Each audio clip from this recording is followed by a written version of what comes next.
That is, when I'm moving from one process to another process. Okay, sorry, one program to another program. That is, the process has to shuffle.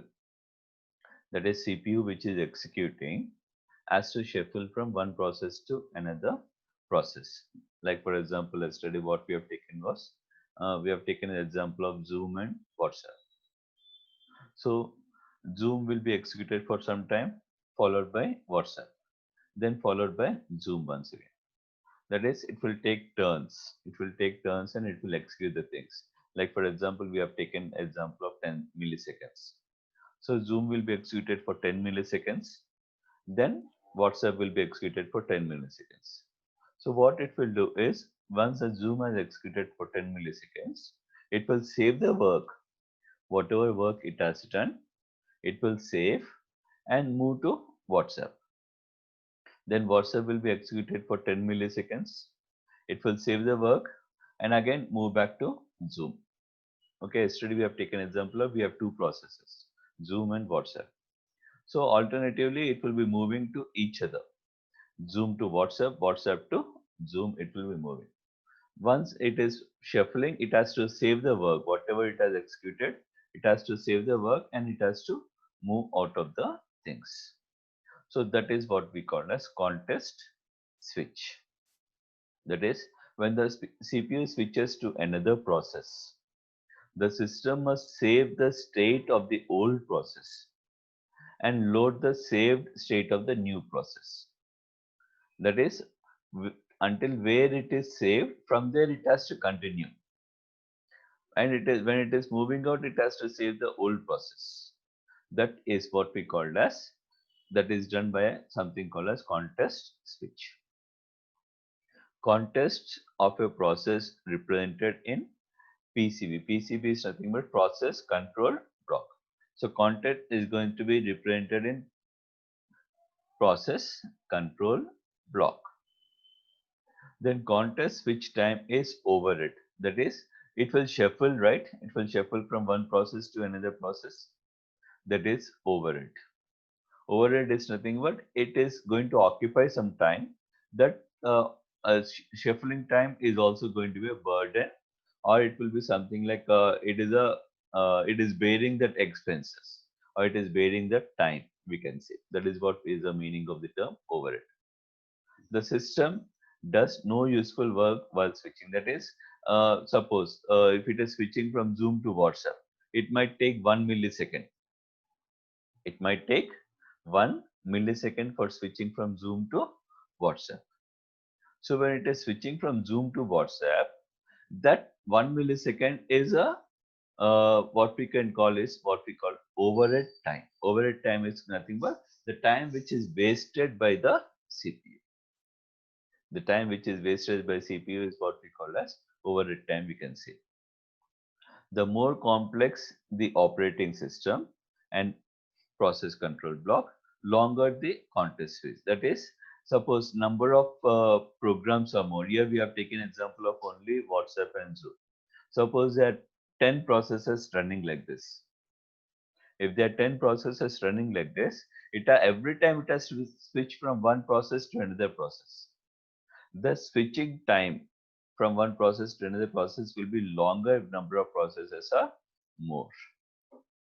So overhead time will be more at that time. Understood the term overhead, everybody?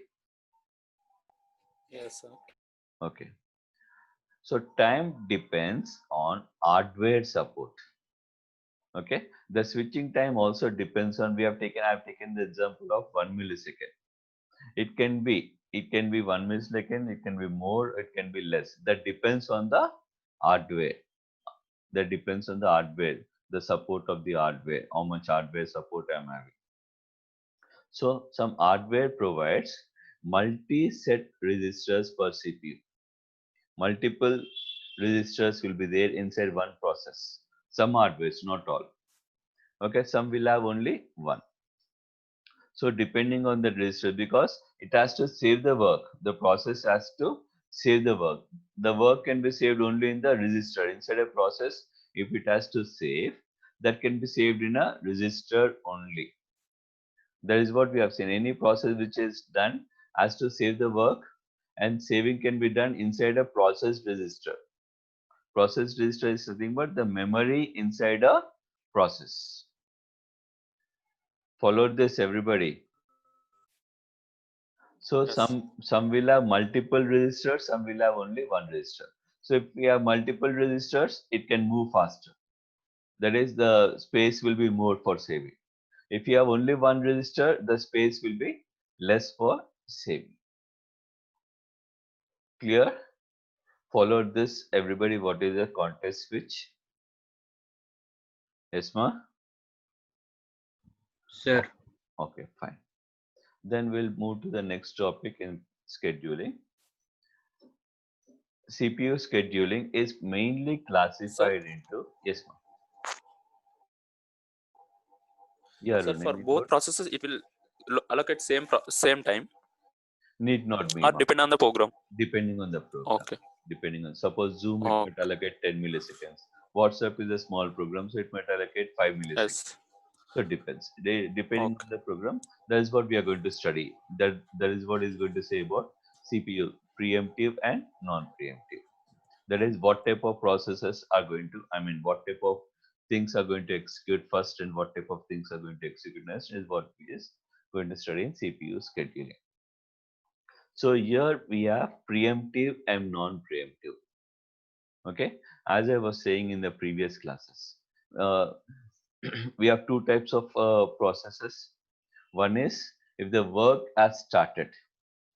If the work has started, it will not stop until it completes. If the work has started, it will not stop until it completes the task. Okay, so those kind of works, that is, once it has started, it will not going to stop the things. Those kind of works are what we call as non-preemptive. Non-preemptive. Ante non-pre-empty. It is not going to empty the things until it has completed the task. Okay, that is, it is not going to give a chance to other process to execute. I have occupied, I'm going to complete the things, and then only I'm going to come out.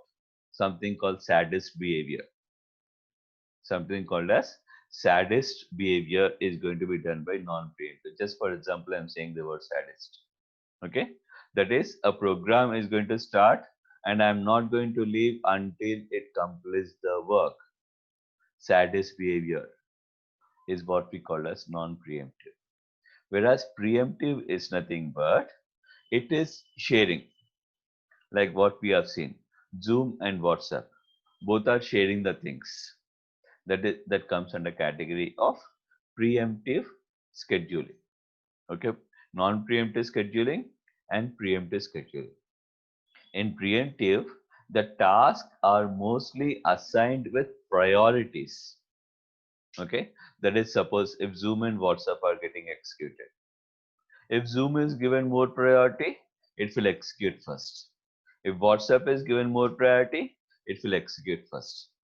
Okay, sometimes it run a task with higher priority first and lower priority next. Okay, always the priority is given in preemptive for higher priority things. Even if the lower priority things, suppose for example, let us assume WhatsApp is having lower priority and Zoom is having high priority. All are following me? Yes, sir. Yes, sir. Okay, Yes, so sir. as we have taken two examples, suppose we will take three processes. One is Zoom, one is WhatsApp, and another one, suppose, let us say that, what we'll take, phone call. Okay, I'm receiving a phone call in the mobile. I'm having three things. I'm having Zoom, I'm having WhatsApp, and I'm having phone call. Suppose Zoom and WhatsApp are sharing the work and doing the things. Suppose if I receive a phone call, what will happen? Which one will be given higher priority? Phone call. Phone call will be given higher priority. So when I receive a phone call, what will happen? Zoom will be paused Will you able to hear the voice of Zoom? No. That is, Zoom is getting paused. Even WhatsApp also will get paused sometimes. Yes or no? If I receive a phone call, if I'm using a Yes. WhatsApp, it will also be paused. So what is happening? Phone call is having higher priority than Zoom and WhatsApp. So there, what is happening? According to priorities, it is going to work. When a higher priority process comes, lower priority process is quitted or interrupted. We can say in our technical terms, we can say interrupted. Okay, that is interrupted means it is going back to the ready queue again. Zoom and WhatsApp both are going back to the ready queue, and phone call is answered. Once I complete the phone call, again Zoom and WhatsApp will come into the process running state. You might have experienced this in your real time. Yes. Yes, ma? Everybody. Others, only Arun is answering. Yes, sir. Yes, sir. Yes, sir. Yeah, so you might have experienced this. So that is what is done based on priorities. That is, phone call is given higher priority than Zoom or WhatsApp in the mobiles. That is done in preemptive. But in non-preemptive, it is not the case. In non-preemptive, it is not the case. Once it has started, it has to complete. Then only it will leave that process, whatever it may be. Okay. In this type of scheduling, the CPU must be allocated a specific process, and that process has to complete the work. Until it completes, it will not release the CPU or it will not switch the things. Okay.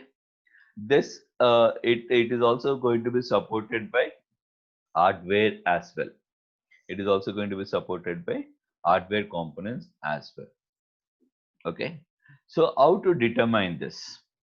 How to determine whether it is a preemptive process or non-preemptive process? It will depend on few things. Okay. If a process is switching from running state to waiting state, okay, if this process is able to switch from running, suppose I'm receiving a phone call. When I'm receiving a phone call, suppose if I receive a SMS message, will a phone call be altered? Will the No. phone call stop? It will not stop the things. No. So No. if I receive SMS also, the phone call will continue. That is, phone call is not switching the things. That can be taken as non-preemptive. It is not allowing other process to take over. So it is not giving a chance to other process to take over. It is only going to handle the things.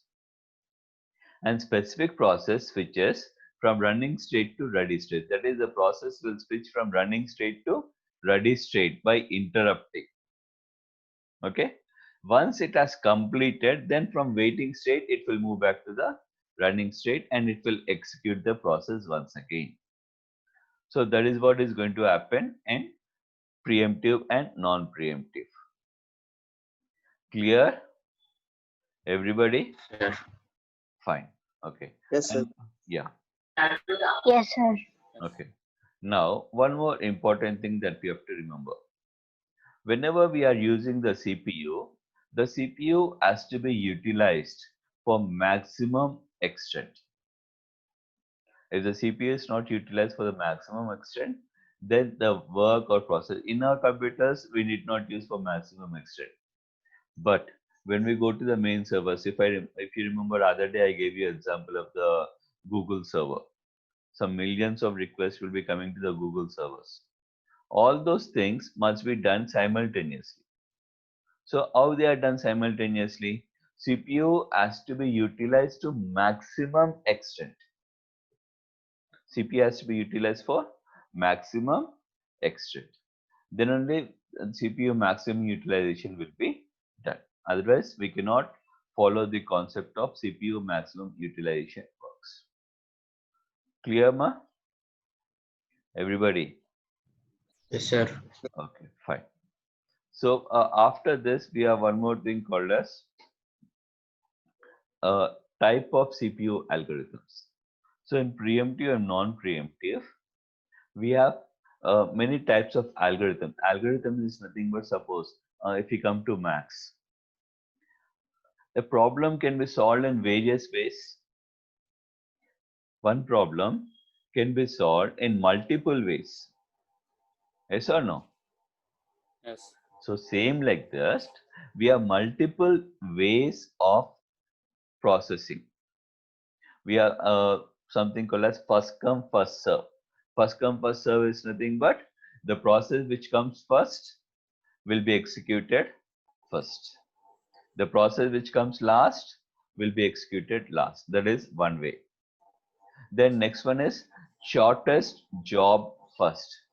Like for example, if you have Zoom and WhatsApp, which can be taken as shortest job? WhatsApp. WhatsApp will be shortest because Zoom will go on till 40 minutes. So shortest job first. That is, if I am having WhatsApp, if I get a WhatsApp, if I receive a WhatsApp message, or if I have to send a WhatsApp message, Zoom will be altered and WhatsApp is given preference. Why? Because WhatsApp to send a message, hardly it will take a millisecond. So for those kind of things, we can use shortest job first scheduling. Then we have shortest remaining time. Shortest remaining time is, suppose I have executed a process. How much time is remaining? For Zoom, how much time is remaining? For WhatsApp, how much time is remaining? Which is the shortest one, which can be completed faster? Which process can be completed faster? Which one can be completed later?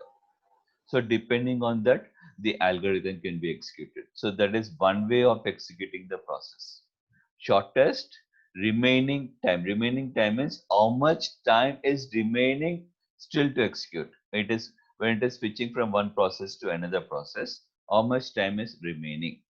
That is shortest remaining time. Then next what we have is priority scheduling. As I have said, priority. If we receive a phone call, that is given higher priority. So that is priority scheduling.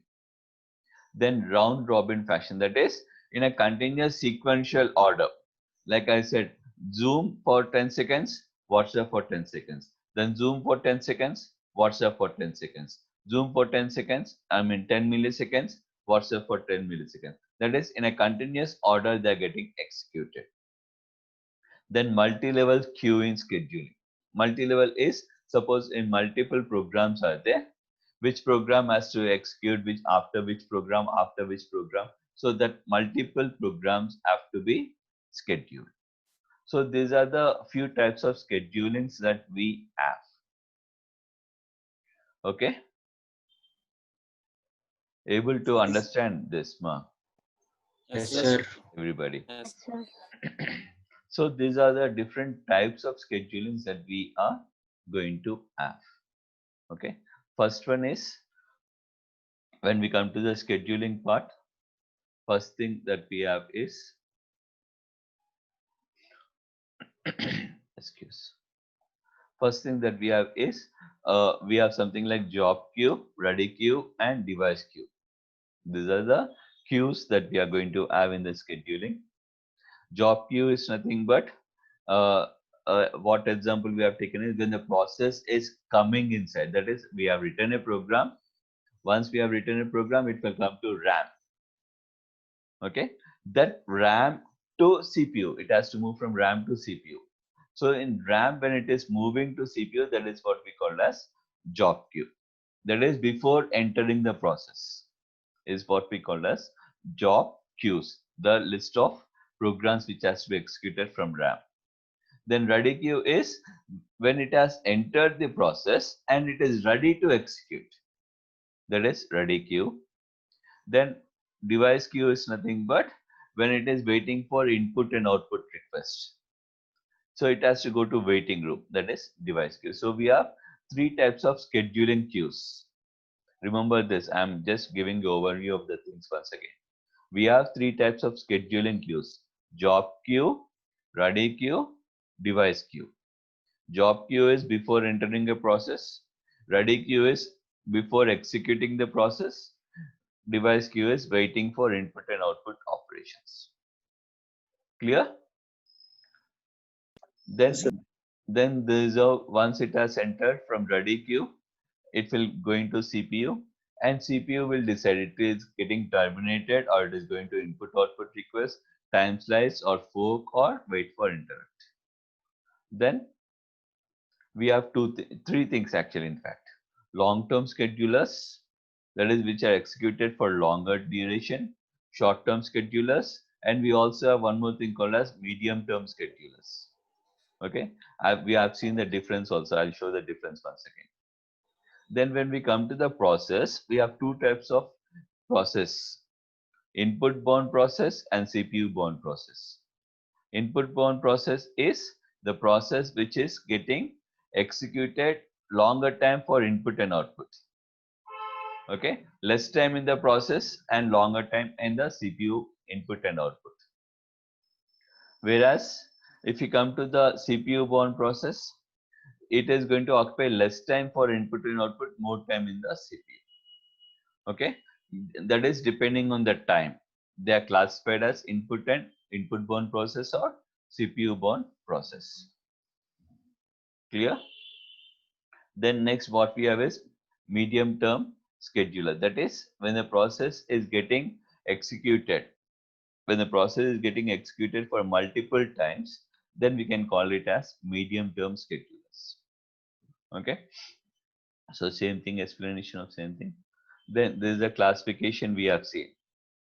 This is a classification we have seen for long-term scheduler, short-term scheduler, and medium-term scheduler. What are the differences? Okay. Anyway, I'll share this PPT also with you. Don't worry. Then we have this not there.